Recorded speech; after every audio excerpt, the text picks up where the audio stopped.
E aí pessoal, aqui Igor Neuberger. Hoje vamos dar continuidade a nossos vídeos sobre dimensionamento de lajes treliçadas. Já tivemos 3 vídeos sobre esses assuntos de lajes treliçadas, porque aqui será uma playlist apresentando todo o conceito de dimensionamento, as hipóteses adotadas, a forma de execução e tudo mais.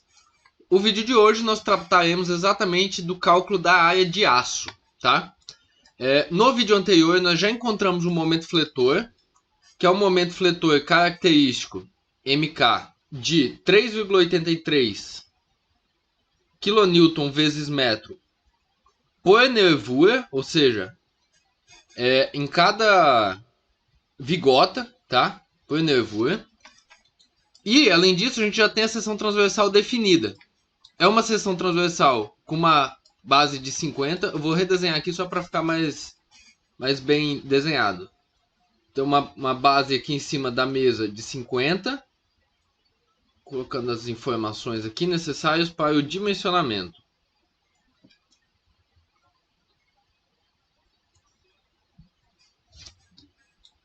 Feito, olha, 50 na base superior, 9 na base inferior, 4 de capa e 12 de altura total.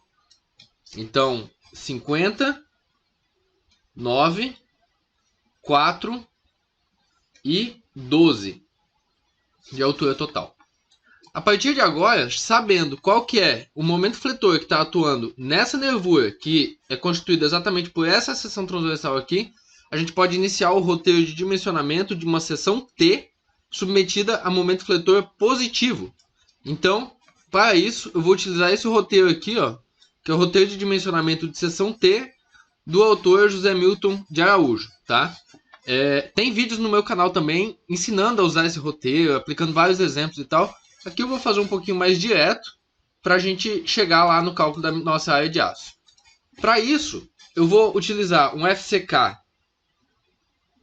de 20 MPa. Um FCK de 20 MPa, eu estou adotando aqui esse valor. O meu D', que também, se você não sabe o que é o D', tem vídeos no canal, é bem importante entender o conceito do D'. Vou adotar aqui um D' de... é razoável, um valor de 3 centímetros. E se a altura total é igual à minha altura útil mais o meu D', isolando isso aqui, a minha altura útil D, que é necessária para o cálculo, é a minha altura H, que é 12, menos o D', que é 3. Então, eu tenho 9 centímetros de altura útil. Feito? Então, informações iniciais aqui para a gente iniciar o nosso cálculo. A partir de agora, vamos para a primeira etapa aqui, que é a adoção de alguns parâmetros. Esse valor desse αc, ele vai ser 0,85 mesmo, porque o nosso concreto tem menos de 50 MPa de resistência. Os coeficientes de minoração aqui para o aço já estão especificados e para o concreto também já está especificado. Então, a partir daí, a gente calcula o FCD, que é o FCK 20 MPa, dividido por 1,4. Isso aqui vai dar, deixa eu pegar a calculadora, 14,28 MPa. Eu vou deixar em MPa aqui por enquanto. Depois, próximo passo, calcular esse sigma CD. Sigma CD é a tensão efetiva que o nosso concreto vai conseguir resistir, tá? Levando em conta o efeito Rush e tudo isso. Que é o efeito de cargas permanentes por longo prazo, etc. Esse valor do αc, então, vale 0,85. Multiplicado por 14,28, vai dar 12,14 MPa, que, para transformar na unidade que eu sempre utilizo, que é kN e centímetro quadrado, eu divido por 10. Então, sigma CD é igual a 1,21 kN por centímetro quadrado. Beleza. O FYD é a tensão de escoamento do aço, tá? Vai ser utilizado um aço CA50, e mesmo que fosse o CA60, no final das contas a tensão utilizada é a mesma. 500 MPa dividido por 1,15, que é o coeficiente de minoração, dá 434,8 MPa, convertendo para kN por centímetro quadrado, dá 43,48 kN por centímetro quadrado, tá? Agora, dois valores importantes que a gente tem que calcular. Esse beta F e esse beta W. Vamos lá. Beta F. Beta F vale HF. O que é HF? É a altura da minha capa de concreto. Minha capa de concreto tem 4 centímetros. Dividido pela minha altura útil, que a gente já definiu que é 9. Então, 4 sobre 9, 0,44. 0,44. Isso fica numa dízima. E o beta W é beta BW sobre BF. O que é BW? É a base da nervura e BF é a base da mesa. Aqui, ó, BW é 9, BF é 50, HF é 4, H é 12, tá? Então, 9, BW, 9 por 50. 9 por 50 dá 0,18. 0,18. O valor do lambda também é fixo, porque nosso concreto é menor de 50 MPa, então lambda vale 0,8. E agora entra na primeira condição importante, tá? Se beta F for maior do que lambda vezes epsilon limite, vamos ver quanto que vale lambda vezes epsilon limite. Epsilon limite está aqui, ó, 45, 0,45. Beleza? Então, calculando isso aqui, 0,8 vezes 0,45, que me dá, acho que 0,36. 0,36. Se, então, beta F, que é 0,444, for maior do que 0,36, aqui, muita atenção, dimensionar para uma seção retangular, não mais uma seção T, mas uma seção retangular, com largura BF e altura útil D. O que significa isso aqui, ó? Explicando brevemente. Se essa situação fosse verdadeira, o que não é no nosso caso, tá? Eu teria aqui, ó, a minha seção T.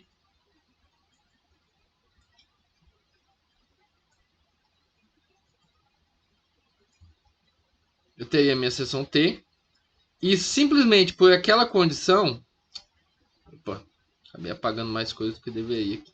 Simplesmente por aquela condição, eu já saberia, inicialmente, que a minha linha neutra ela estaria passando aqui, ó, dentro da minha mesa. Se aquela condição fosse verdadeira, eu já saberia isso aqui por definição. Que significa que essa parte aqui está sendo comprimida e essa parte aqui, né, onde está a minha área de aço, vai ser tracionada. Como a área de concreto que importa para mim é só a parte comprimida, que é essa aqui, ó. Então, eu dimensionar uma seção T desse jeito ou uma seção retangular desse jeito aqui, ó. Deixa eu melhorar aqui, vou usar a cor, outra cor. Ou uma seção retangular desse jeito aqui, a área comprimida passaria a ser exatamente a mesma. E o roteiro de seção retangular é mais fácil, é mais simples de ser aplicado. Então, o que aquela condição diz? Que se fosse atendido, minha linha neutra estaria na mesa, eu dimensionaria como uma seção retangular, com uma altura H, ou seja, a altura continuaria sendo os 12 centímetros, o D' continuaria sendo a mesma coisa, só que com uma base BF, ou seja, eu dimensionaria uma seção retangular com uma base de 50. Se fosse o caso. Por quê? Foi uma simplificação para eu não ter que aplicar o roteiro de seção T, sendo que o comportamento seria exatamente igual ao de uma seção retangular nesse sentido. E por que o comportamento é exatamente igual? Porque todo esse concreto que eu consideraria que se fosse uma seção retangular real, ele é desconsiderado. Concreto tracionado é desconsiderado. Então, é uma coisa que não vai afetar os nossos cálculos. Beleza? Mas essa situação não foi verdadeira. Então, não é verdadeira a situação. Opa, viajei. É verdadeira sim. Beta F é maior do que o lambda vezes o epsilon limite. É verdadeira. Então, se a situação é verdadeira, é exatamente isso que eu expliquei. Eu estava viajando, eu estava pensando que era inferior, era falsa. Mas ela é verdadeira sim. Sendo verdadeira, essa aqui é a situação, tá? a minha linha neutra está dentro da mesa, então eu vou fazer o dimensionamento como uma seção retangular de fato. O dimensionamento da seção retangular é bastante simples, eu vou fazer aqui de uma forma bem direta. Tem vídeos no canal também explicando. Eu vou fazer o dimensionamento então para o mesmo esforço, que é esse momento fletor de 3,83 kN vezes metro por nervura. No entanto, com uma seção de 12 por 50. Então vamos lá, gente. Ó. Esse processo que a gente fez aqui, definiu o sigma CD, o FYD, o lambda, a gente vai aproveitar também, tá? Para o dimensionamento de seção retangular. O dimensionamento de seção retangular, eu tenho ele de cabeça, então eu vou fazer aqui, eu vou colocando as equações e a gente vai fazendo.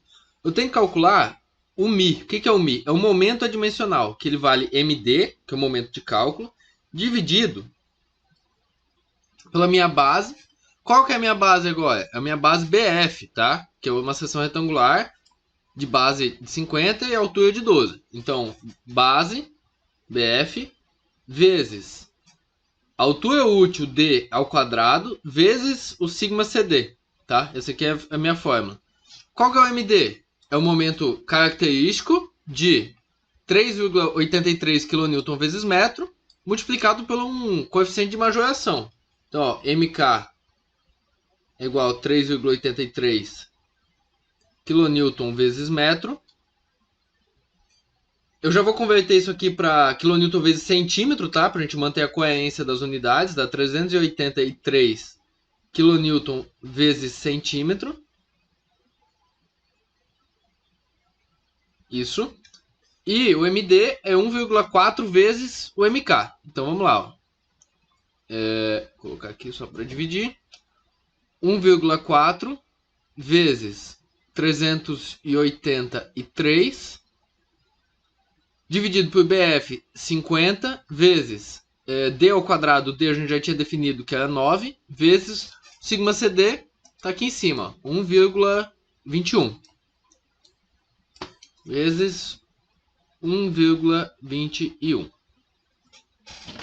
Isso aqui vai dar um valor bem pequeno, tá? 1,4 vezes 383 dividido por 50 vezes 9 ao quadrado vezes 1,21. 0,109. 0,109. Esse valor aqui, ó, para concreto do grupo 1, tem que ser menor ou igual. O que é concreto do grupo 1, né? Abaixo de 50 MPa. Tem que ser menor ou igual a 0,2952. Se isso aqui for verdade, o que é, né, no nosso caso, se isso aqui for verdade, eu vou fazer um dimensionamento com a armadura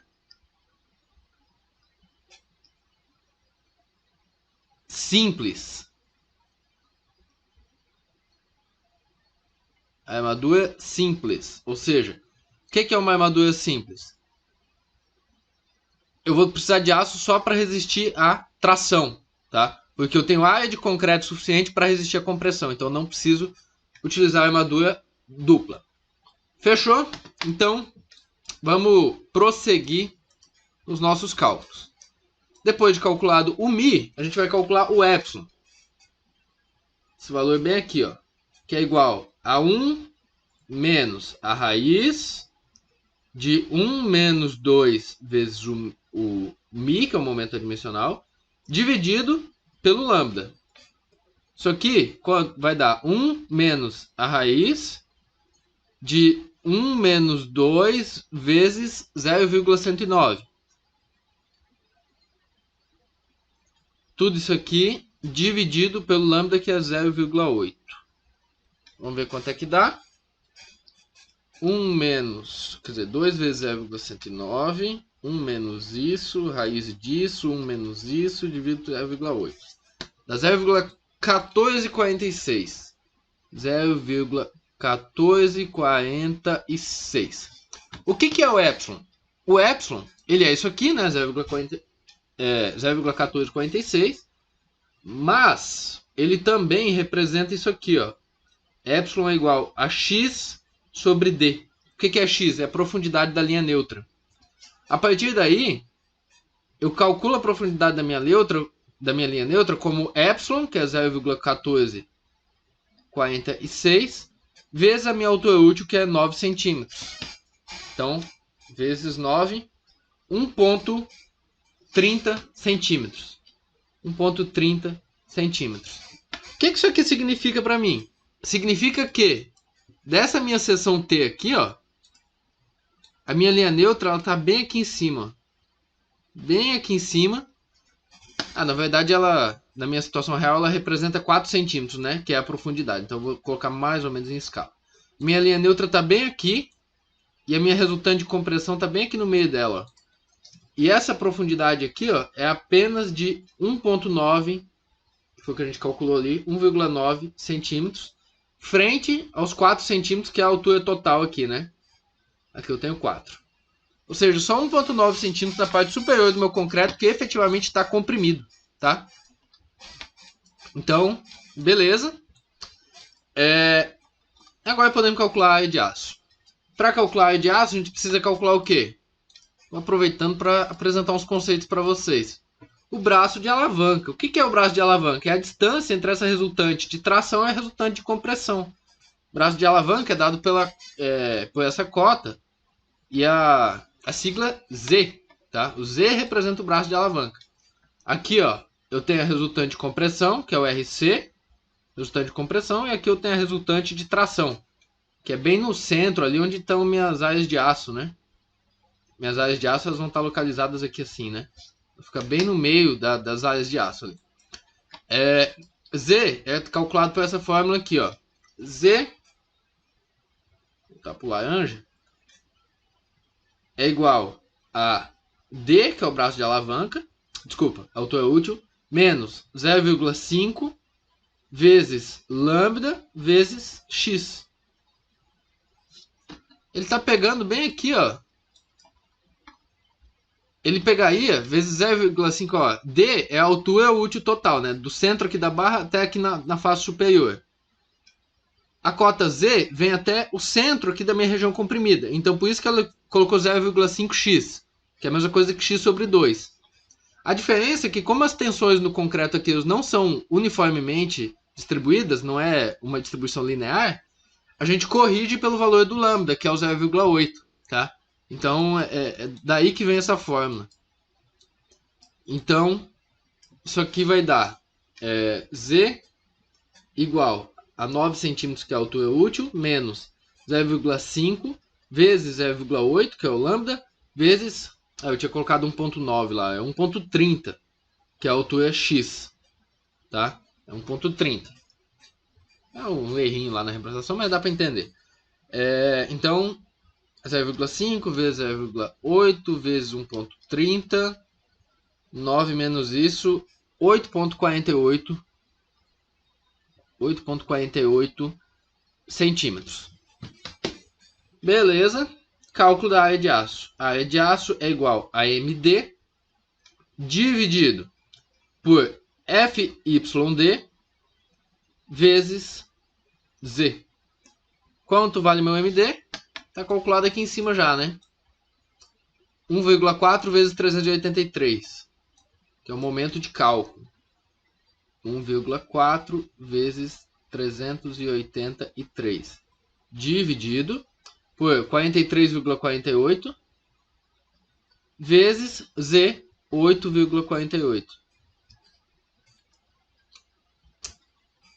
Errado aqui, 43,48 vezes 8,48.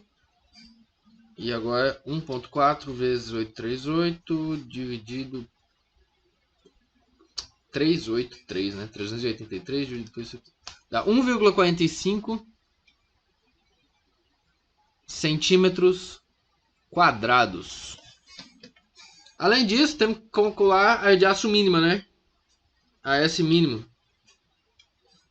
A área de aço mínima é calculada com a seção real, tá? A seção real é uma seção T. Nosso cálculo, por uma simplificação, a gente utilizou a retangular. Mas nossa seção real é uma seção T. O ρ mínimo, que é a taxa mínima de armadura, varia de acordo com o concreto, né? Vezes a área da seção. O ρ mínimo para um concreto C20 é 0,15%. 0,15% vezes a área da seção. Qual que é a área da seção? É a minha capa, que é 4 centímetros, vezes a largura da capa, que é 50 centímetros. Vou colocar um parênteses aqui. Mais a altura que sobrou, né? Vamos ver aqui no desenho. 4 centímetros vezes 50. Então tem toda essa área aqui.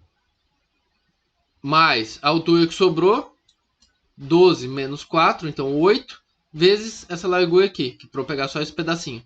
Então 8 vezes 9, que é 9 centímetros aqui de base, essa base inferior. Mais 8 vezes 9.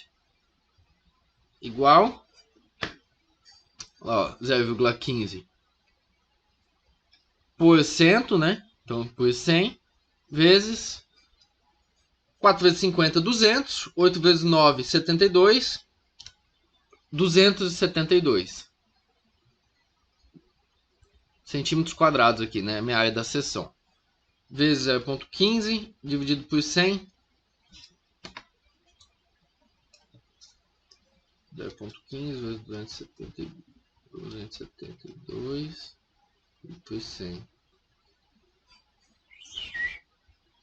0,40 centímetros quadrados. Então, realmente, né, a nossa área de aço necessária aqui é a área de aço calculada de 1,45. Beleza, né?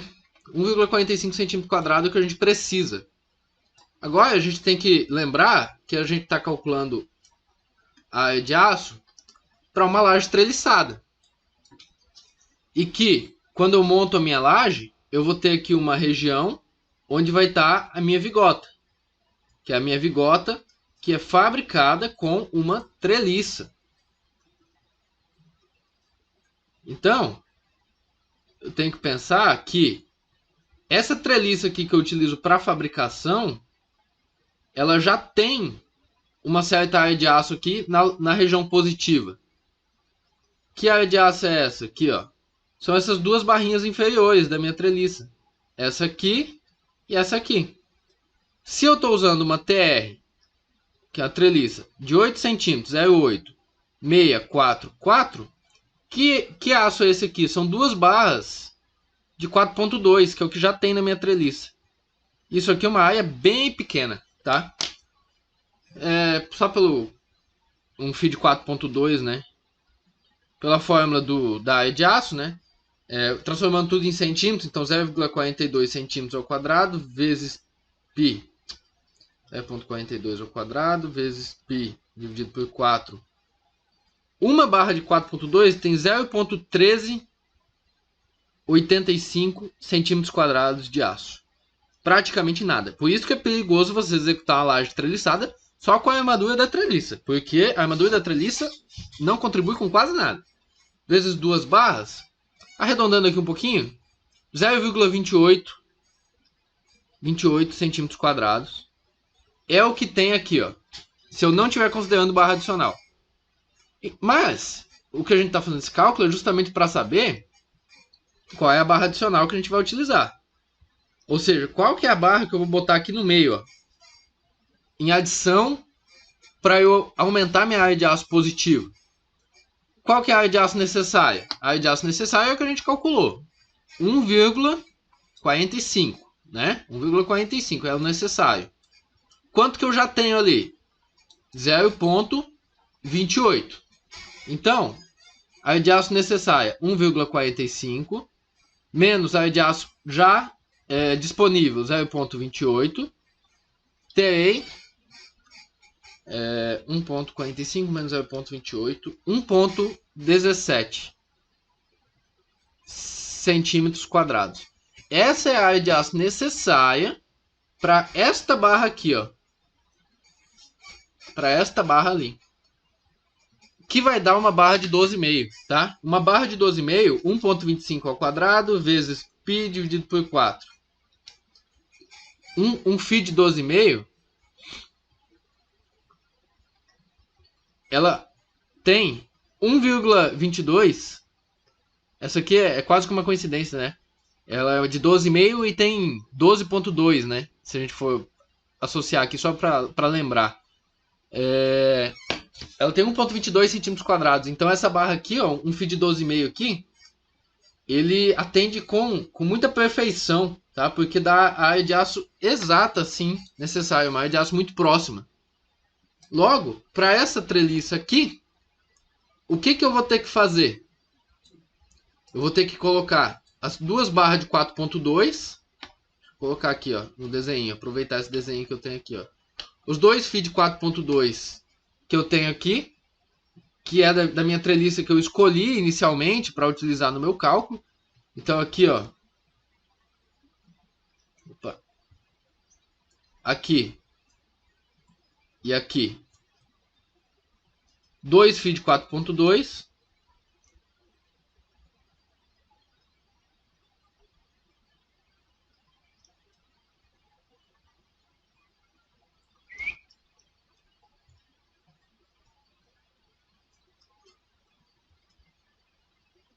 Dois fios de 4,2 mais um fio de 12,5, que está bem aqui, ó. Um fio de 12,5 que vai estar bem ali no meio, tá? Que ela é adicionada aqui no momento que eu executo em loco, ou que eu compro pronto, né? Mas que alguém vai ter executado essa vigota bem aqui. Eu adiciono essa armadura adicional. Por que eu não conto com a armadura senoidal? Porque ela fica variando em relação à altura. Por que eu não conto com essa armadura aqui, ó? Porque ela está praticamente dentro da minha linha neutra. Ou seja, ela tem uma influência muito pequena em relação ao meu dimensionamento. E inclusive é a área de aço maior da minha treliça, né? Essa barra aqui ela seria uma barra de 6,3, mas eu não posso contar com ela, tá? Ela está abaixo da minha linha neutra. E, além disso, nem no negativo ela tá. Porque a minha linha neutra, ela tá bem aqui, ó, mais ou menos, né? Essa armadura aqui, ela ainda está tracionada, mas como ela está muito próximo da linha neutra, o braço de alavanca dela é muito pequeno e ela não contribui ou contribui muito pouco com a resistência dessa minha seção. Então é isso aí, tá, gente? Duas barras de 4,2 mais uma barra de 12,5 é a armadura positiva necessária para essa laje que a gente fez o levantamento de cargas e fez agora o dimensionamento ao momento positivo, beleza? Então, gente, ó, se inscreve no canal aí, ativa o sininho para receber as notificações. Estou postando vídeo toda semana, todo sábado ou domingo tá saindo vídeo novo, meio-dia. Compartilha para mais pessoas, o canal tá bem pequeno ainda, só que já tem muito conteúdo sobre concreto armado. Então compartilha aí para que mais pessoas possam conhecer. E é isso aí, valeu, até a próxima e falou!